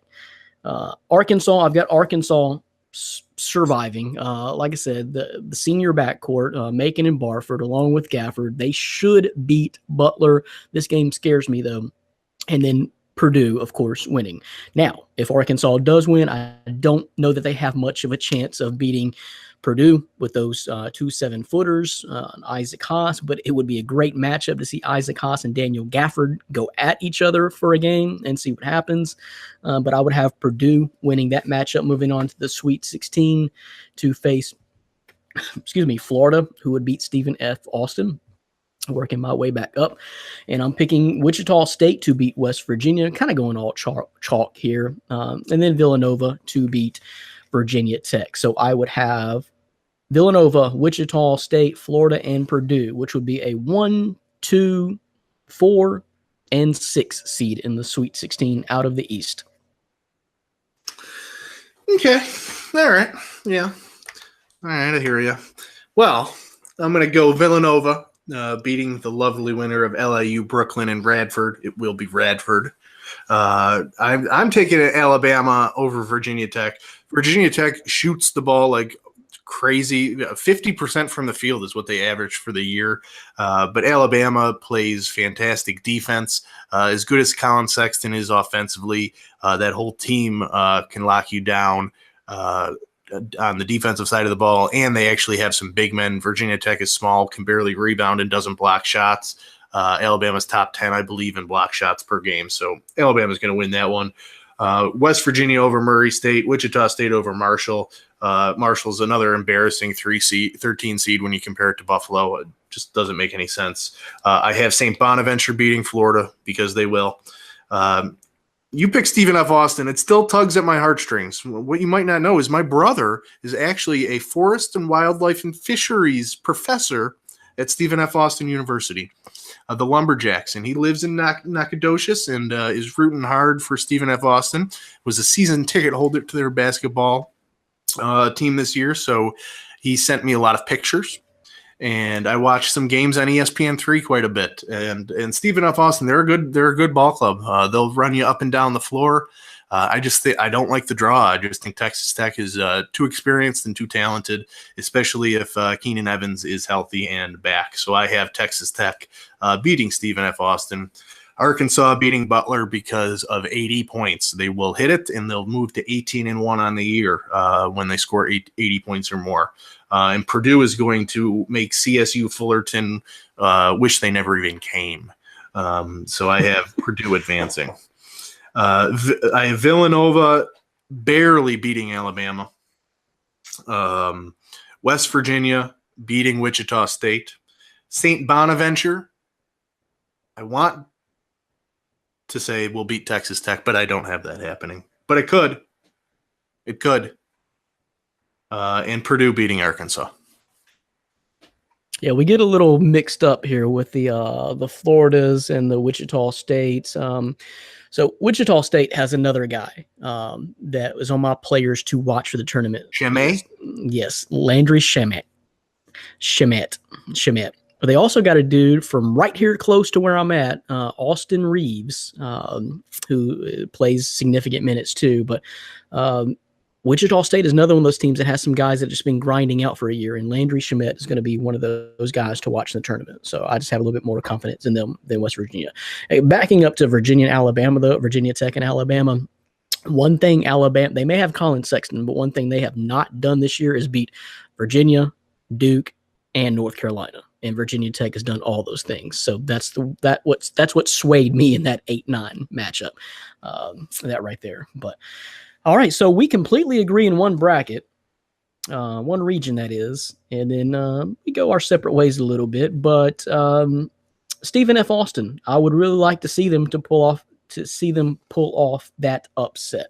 I think that would be big, and I think they're the kind of school that could do that. But we'll see. So I mentioned some of my guys, Dan, as far as just players to watch in the tournament. Angel Delgado started out with Seton Hall, like at Rob Gray, Houston, Daniel Gafford, Arkansas, Landry Shamet, Wichita State, Chris Chiozza, Florida. And okay, here's the guy I was talking about with Ohio State that I think could pose matchup problems for your dominator is Caleb Wesson, freshman, but dude's like 6'10", 270. So those are some of the guys. Not your name brands. There's a whole lot of lottery type pick guys in there, but I'm talking about the guys, in case you didn't know, you might find out over the course of the next couple of weeks. So those are just some of my guys. So did you have anybody in mind, Dan, that's kind of on that level? Like, you may not have heard of them, but you're going to get to know their name because they're going to hit some buzzer beaters. They're going to do some amazing things over the next week or so. Yeah, there's a guy named Trey Young. No. I have Jalen Adams. I've talked him up all year on my fantasy sports talk. St. Bonaventure senior guard, former UConn transfer, but he's going to light it up. Nick Perkins, Buffalo's sixth man of the year, the MAC sixth man of the year. He's 1,000-point scorer. He's their leading scorer despite coming off the bench. And he's going to be the guy probably tasked with manning up DeAndre Ayton. So that'll be an interesting matchup, but I want to see how they do. Ahmed Rory, remember that name because Montana Grizzlies will be in the Sweet 16, and Ahmed Rory, former Oregon transfer, 4-star recruit, will be leading the way for Montana. So remember that name. Carson and Vincent Edwards, most people know him, but that's who actually leads Purdue. They have the 7-footers, Harms and Haas, but it's the Edwards non-brothers that lead that team. So I expect them to have a solid tournament. Just a couple other names. Mike Daum, you know him now, the Dominator. He's going to take the jack for F5. Jalen Brunson down, who I think is going to be the player of the year out of Villanova. So I like him. I also had Rob Gray down. You don't like Houston, but I do like Rob Gray and the Houston Cougars to at least win one game. But those are just some names. Colin Sexton's another one I had, but we just mentioned him. But Jalen Adams, Nick Perkins, Ahmed Rory, some 3 under-the-radar guys. Do not forget their names. And, of course, you got the guys at the top of the projected NBA draft list. You know, your DeAndre Ayton, your Mo Bamba, Michael Porter Jr., Trey Young, several guys like that. So there's a whole, laundry list of guys like that. But those are just some of the guys. And it'll be interesting to find out who may step up and be that guy this year in the NCAA tournament. So March Madness, it's well underway. There's our Sweet 16 predictions. So we'll erase the bracket and start all over next week when we know who the 16 are on My Fantasy Podcast and talk about it all over again. But until then, let the madness begin. What we're going to do now is answer your mailbag questions. We didn't forget about you. We got the whole sack full. They're right here. I pulled them out. So we'll do that. You're listening to and watching My Fantasy Podcast from myfantasysportstalk.com. Thank you. Thank you for joining us. Thank you for looking at the site every day. And you better right now if you care anything about draft, NFL draft, or college basketball, because I got a hunch Dan may get fired from his real job because he is pushing I don't know. What's the count now, Dan? How many more of the first round previews do you even have left? Because you pulled out at least 2025. Yeah, I think I finished Thursday and I started on Friday, so I have maybe 8 to 10 to go, maybe. So I still have some work to do. There you go. So you cannot miss it. You got to bookmark the site right now and go to it because all these breakdowns that Dan's putting out has pretty much everything you need to know, critical to fill out your bracket anyway. So check it out. So what we're going to do now is start answering questions from the peeps in no particular order as far as sports go. We're just going to go through them. We got 6-7 questions here. We're just going to go through. So the first one comes from Frank Rippo. Do you like the Browns' flurry of moves over the past week? So we're probably going to go sideways on this too, Dan, but I actually do because I like bringing in Tyrod Taylor just because you have a guy now who finally, to me, and this is what I've been saying about the Browns, just bring in a guy who's a proven starter in the NFL. I don't care of what level of success he may have. Just bring in a guy where you don't have to worry about the quarterback position anymore and keep drafting bust after bust after bust. Just you bring in a guy, and Tyrod Taylor is, like it or not, he's a playoff caliber quarterback because he's done it in Buffalo. So although this year was kind of up and down, but anyway, just bring in a guy like that. I don't really mind that. Brought in Jarvis Landry for a 3rd and 4th round pick. To me, that's not pretty bad because they get a ton of picks. They have a plethora of picks. They traded away Deshaun Kaiser. So, yeah, I like what they did, basically because they're getting some proven assets to me instead of draft picks, which they have plenty of draft picks anyway. So, I still try to probably trade out of that 4th pick or go defense because I'm saying that, of course, by picking Saquon Barkley number 1 is what I would advise to them, but they're going to get a quarterback. They're going to try to do a quarterback again. So I don't know. I'm just kind of in favor of stacking more talent, but I like what the Browns are doing because this is a little bit different approach and they're doing something, Dan. They're not just sitting back on these picks. And hoping for the best and wishing and throwing pennies down the well and hoping they strike gold in the NFL draft. So I kind of like what they're doing. Yeah, I definitely like the Jarvis Landry move, the Demarius Randall move. I like those. Tyrod Taylor, it's okay. I mean, they gave up more for Tyrod Taylor than they did for Jarvis Landry, which was kind of the head scratcher. But Tyrod, to me, I think he's only going to be a stopgap, be there for 1 year. They're still going to draft a guy and kind of groom him for that year. So I'm okay with it as long as that's the case, as long as they don't depend on Tyrod Taylor year in, year out, because he's not dependable. He's not a starting quarterback in the NFL. But the other moves, Jarvis Landry, I love him outside of Josh Gordon. I think their receiving core is top 10 now in the league. So I definitely like what the Browns are doing. Too bad they're going to have Tyrod to throw to those weapons. Yeah, that's going to suck. You got a quarterback who can't throw 200 yards passing a game, so that's going to be the rough part. But again, I just like it because he's been under center, at least to try to get better, to win a game. You can't get any worse than what they have been. So they've got a proven asset under center now, I believe. No, he's not the best. And Buffalo was trying to get rid of him for 5 years, but they finally got a quarterback who is a proven starter in the NFL. Let's just start there and start building your team is what I advise. But I know they'll probably go quarterback. But yeah, I like it. I like it. Not bad. They're moving. They're moving and shaking, just like the Bills are moving and shaking, trying to do something. You got to do something. Thanks, Frank. Next one comes from, this is one of your boys, Dan, from Perez, Cowboys Nation, Montigua. Best landing spots for Ndamukong Suh. I would like him in a Cowboys uniform. Dan. No. Like him in a Cowboys uniform. No. Get away from me, Perez Montigua, with that garbage, because not only can the Cowboys not afford him with the minuscule cap space that they have, he's aging. He likes to stomp on people's groins. I'm not a huge fan of Ndamukong Suh. He might play decent on the field, but he's never worth the price tag. I mean, if you want to talk about teams, I know the Bills just signed Star Lotulelei today. It's a terrible move, but I would have liked him there. I don't know. Maybe a reunion with the Lions might be pretty cool, but just not the Cowboys. Any other team but the Cowboys, I'm okay with. Well, there's going to be a lot of teams with interest. Any team that has cap space, there's going to be teams of interest. But I'm with you. I think he's the dirtiest player in the game. I don't think there's any questions about that. From what I've seen him do, it's not questionable things that he does on the football field. It's very intentional and deliberate, dirty plays that he does. And I've never liked the guy. But now he's also in that situation where he's aging, and he doesn't fit in every type of scheme, and he doesn't fit in every type of locker room. It did not work out really at all in Miami.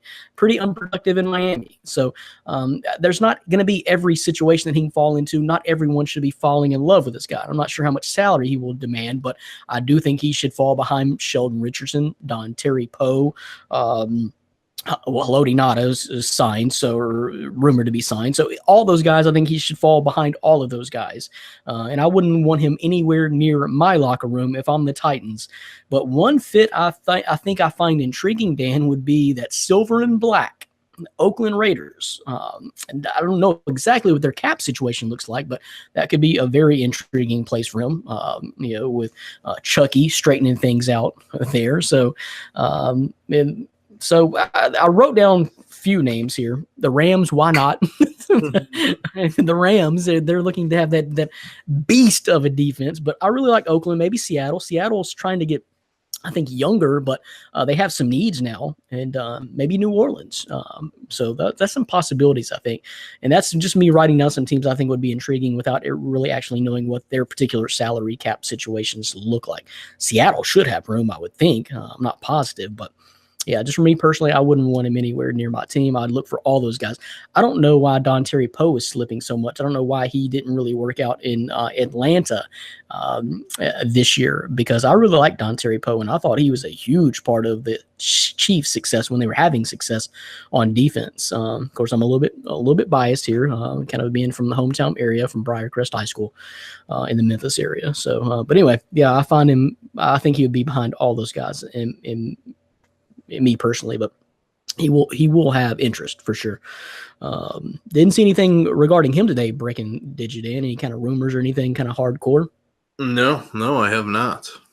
It's been silent. Although Muhammad Wilkerson just signed with the Packers, so the Packers doing even more spending in the free agent market. Something they never do. Yeah.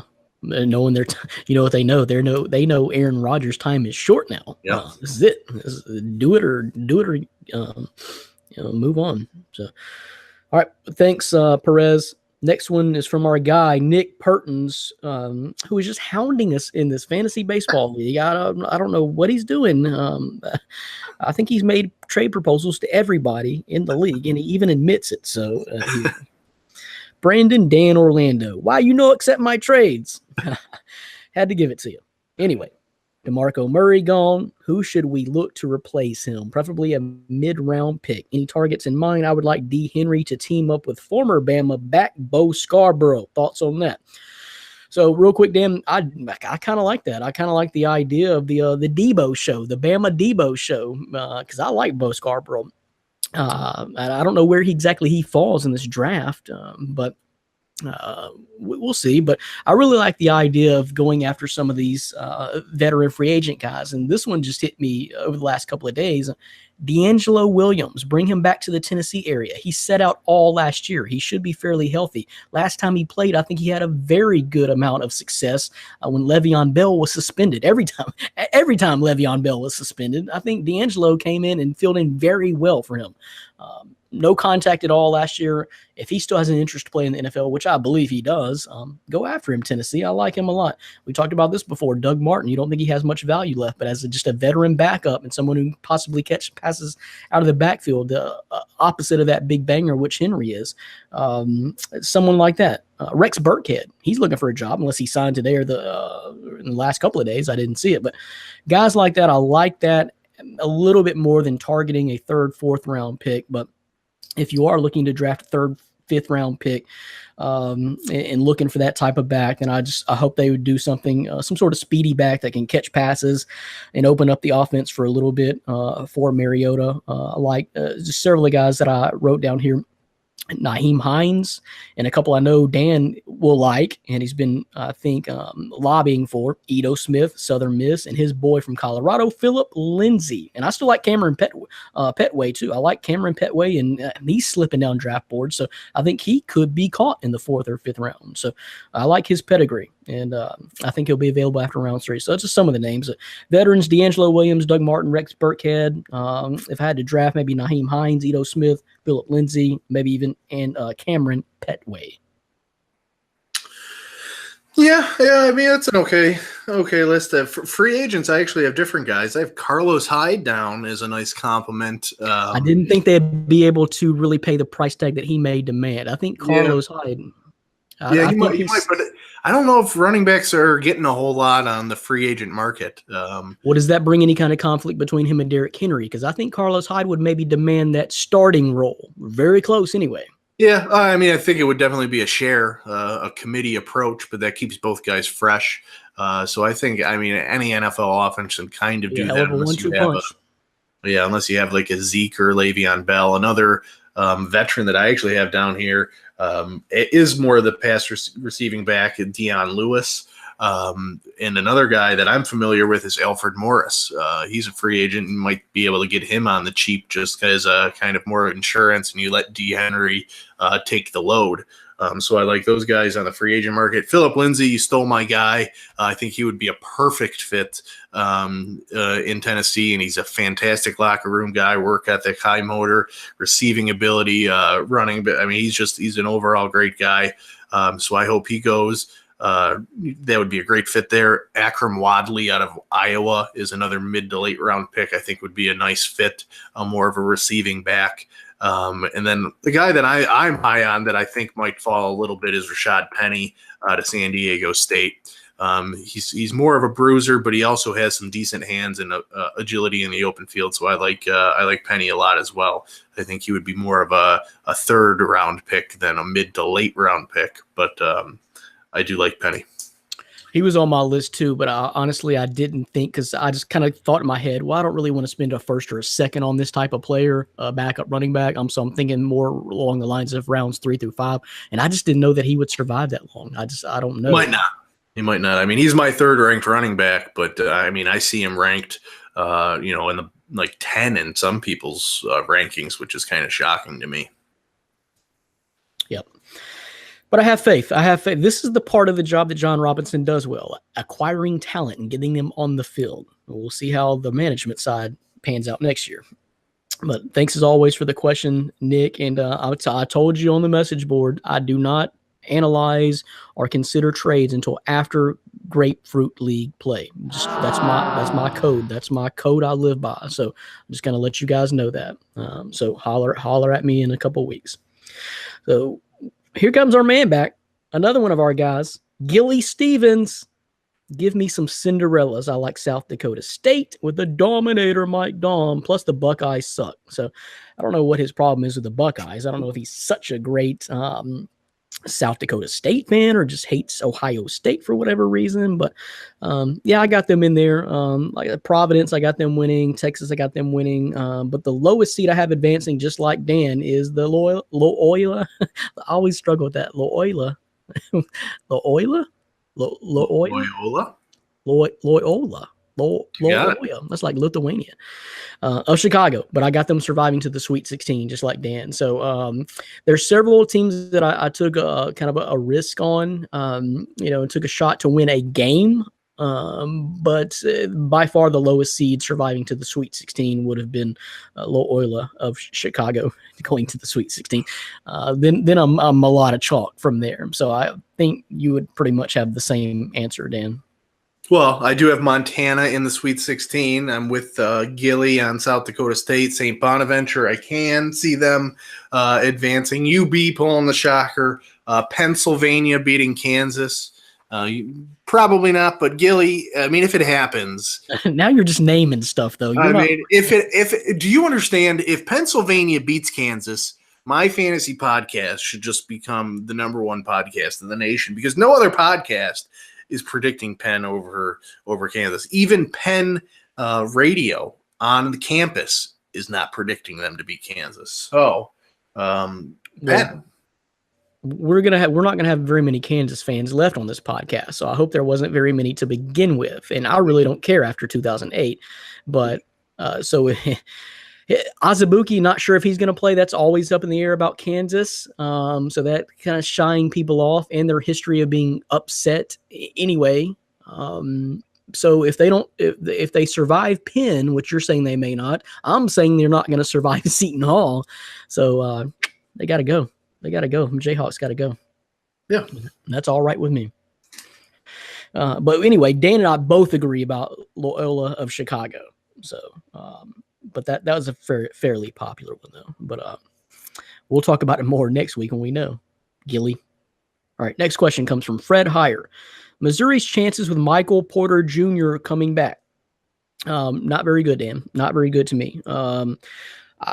I had to go back and even look at who they were playing because I didn't think twice about it. When I selected Florida State, I didn't even think twice about it because I saw, like I said, what Michael Porter Jr. looked like against Georgia in the SEC tournament, and it wasn't good. 5 for 17 shooting is what he had. And like I said, Georgia was the third worst team in the SEC, and Missouri lost in their first game. So that 5 for 17, that's Trae Young shooting numbers. that's bad. That's like 30%. So I don't know. I don't know if he's fully healthy. I don't know if the stamina is going to be there, but I don't think he's going to be able to click it on just like that after a showing like that in the SEC tournament and start, like I said, putting the team on his back, pun intended, and guiding him through any kind of deep run. So I just don't see it. I like him, but I don't think he's quite healthy yet to really to ask this of him. Yeah, Fred, I'll keep it simple. They have a chance to win one game, but that's it. I mean, I can see them beating Florida State, but it doesn't have to be on the back of Michael Porter Jr. They have some other talented guys, like his brother, like Cassius Robertson, like some other guys on there to win. So I don't think you're going to see any miracle type of performances by Michael Porter Jr. To try and get to the Sweet 16. I just don't see that happening. All right. So next question, Dan. I didn't really see this. This is such old news to me. I'm done with all these documentaries and dramatizations of this story. I lived through my childhood. It's been revisited recently with the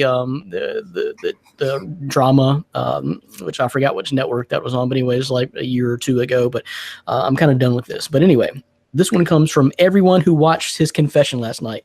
OJ did it. That's just a statement. OJ did it. So it was a big revelation here. OJ did it. And there was some kind of special, some kind of confession special or something like that the other night, which I heard that, and from what I read, didn't watch it, that OJ looks dumb. He just kind of looks dumb. He says some things sometimes that are just like, you know what you just said, just like he strays from hypotheticals and talks a little bit more like, well, this is what I did. Oh, this is what he's, there's some kind of character in his head, Fred, Steve, whatever, would have done this. And so he just kind of strays from hypotheticals and really kind of implicates himself. But there's no, I've gone through this, I grew up, this is one of the biggest, murder mysteries.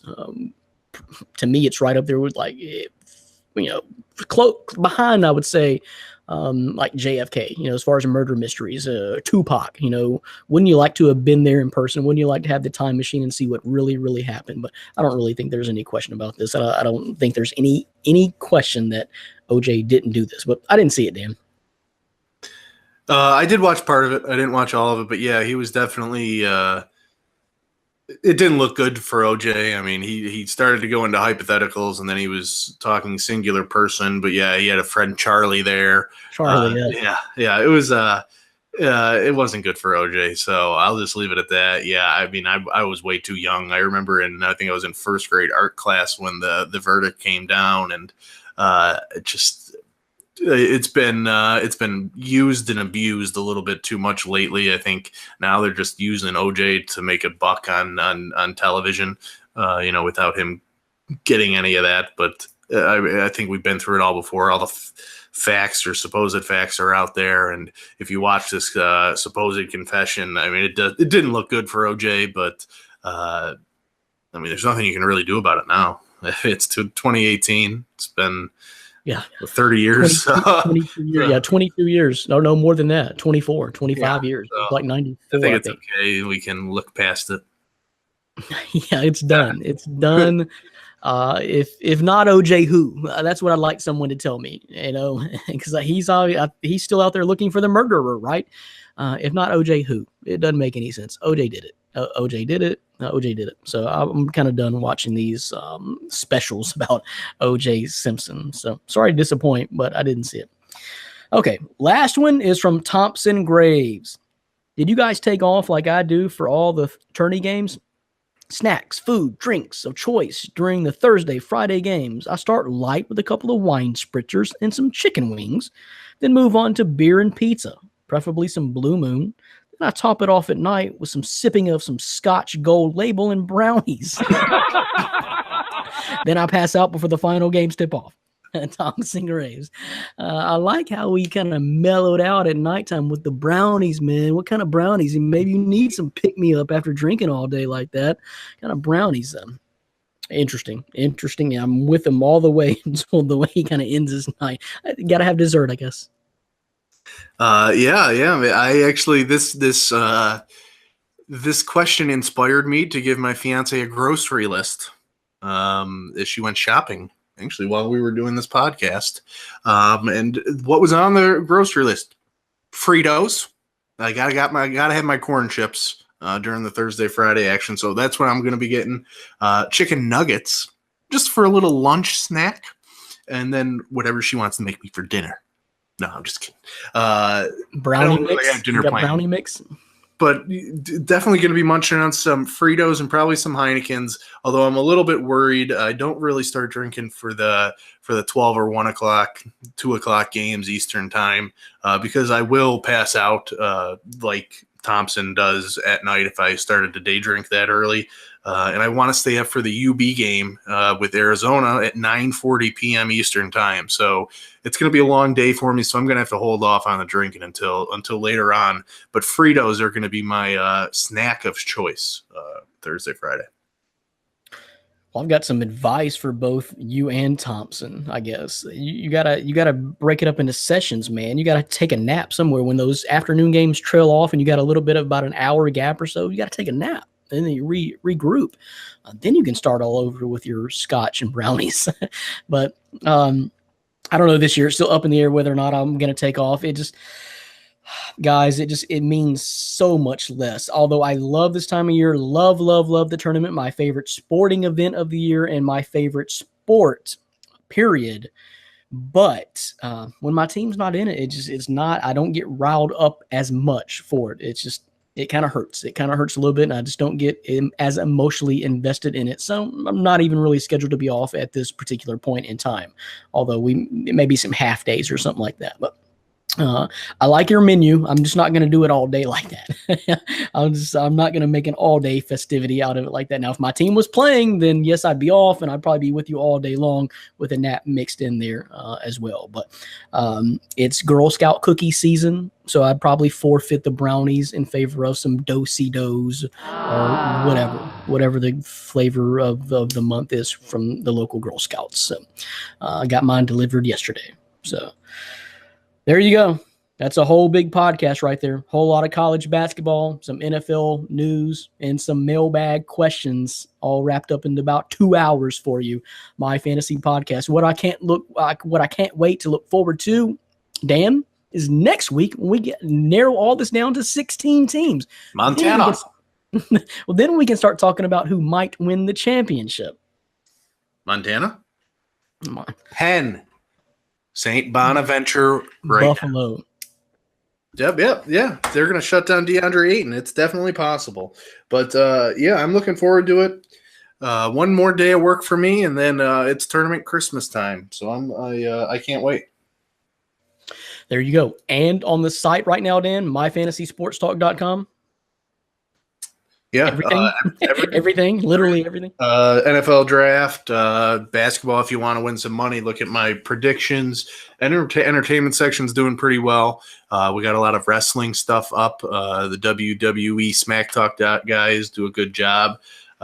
So yeah, we got a whole bunch of stuff. Dylan Davis Torrado with his Premier League, and we got Memphis Tigers basketball covered. So when Penny is the man, we're gonna let you know about it. We are. Tubby almost threw a wrinkle into that whole plan by almost getting a tournament bid. The city would have went nuts. But, yeah, we got all that. Check out the site, dailymyfantasysportstalk.com. Dan has got previews of every single first-round game with not only the lines but his prediction and telling you everything you need to know about both of the teams, every single preview. And don't forget, NFL free agency really hitting ahead here. So we'll talk more about that next week, and check out the website for everything we can't cover on the podcast is going to be on the website, myfantasysportstalk.com. So until next week, we'll see you then for the Sweet 16 prediction show, folks. Thanks for stopping by. Later, podcast peeps. Peace.